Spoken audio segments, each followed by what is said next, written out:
What is up, everyone? Welcome back to my channel.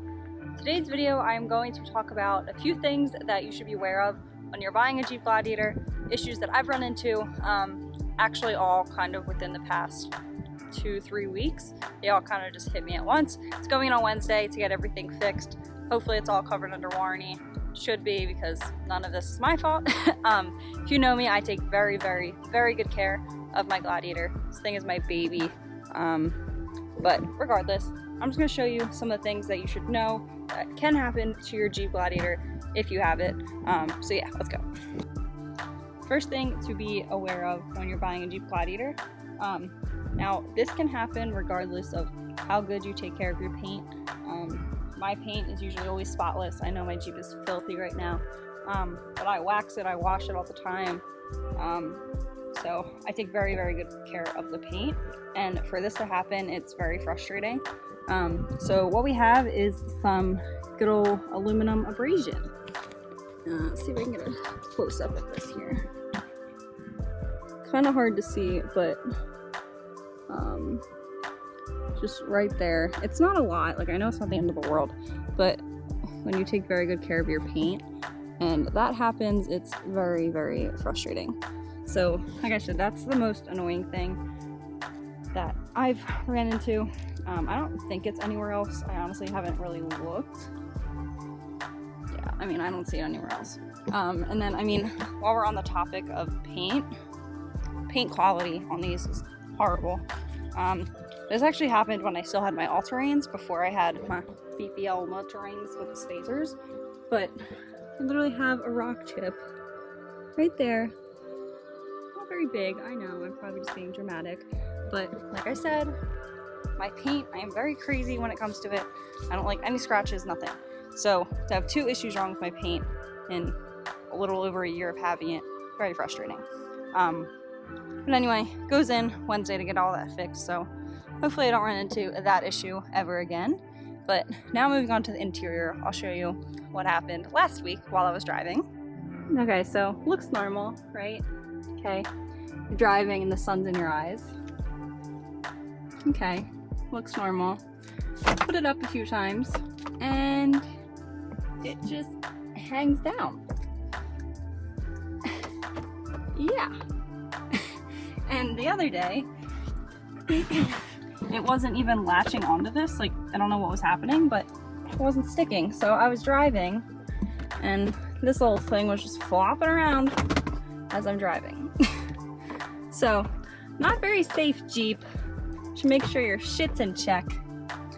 But yeah, so like it doesn't stay up, it just falls down. Like I can literally like shove it in here and like smack it in and it'll stay, but as soon as I hit a bump, it's a goner. Yeah. So yeah, as you can see, that is very frustrating, especially when you're driving.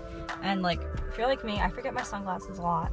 So I like to use this thing all the time, and now I can't use it because if I do, it's a blind spot and it just whacks me in the face as I'm driving. So yeah, that's number 3. Should we move on to number 4? Fourth thing that you should be aware of is the hardtop isn't, I guess, the best.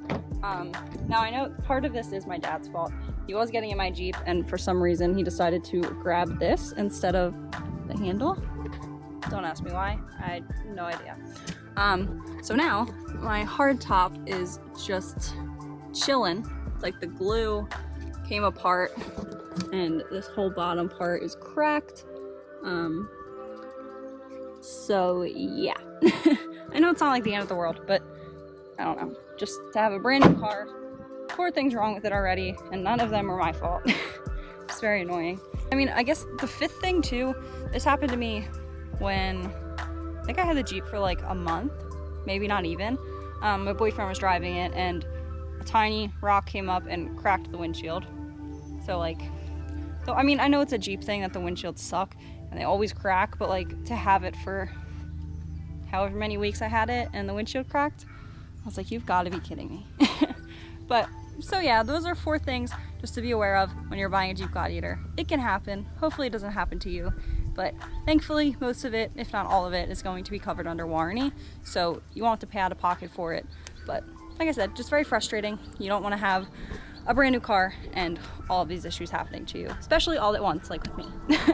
So yeah, I hope you guys enjoyed this video. I almost forgot, I do have this one issue, but I mean, I think it's my fault because I'm running 40s. But anyway, sometimes when I hit the brakes, my Jeep doesn't stop. So I literally have to like sit there and pump my brakes to get it to stop. So like I said, I don't know if that's just because I have 40s, and obviously it's gonna be harder to stop a 40-inch tire, but the cat's over there giving me a dirty ass look. What are you looking at? Anyway, but yeah, so my brakes don't really work all that well. I think I'm just gonna end up upgrading if it's not covered under warranty, or if it's not their fault, whatever. I think I'm just gonna upgrade to bigger brakes, just to be safe, because it's terrifying when you're trying to stop and your Jeep doesn't stop. So if you guys have any recommendations on bigger brakes or brands or whatever, let me know in the comments, so I can look into that. But yeah, there y'all have it. If you guys enjoyed this video, please like, subscribe, turn on the notification bell, helps me out a ton.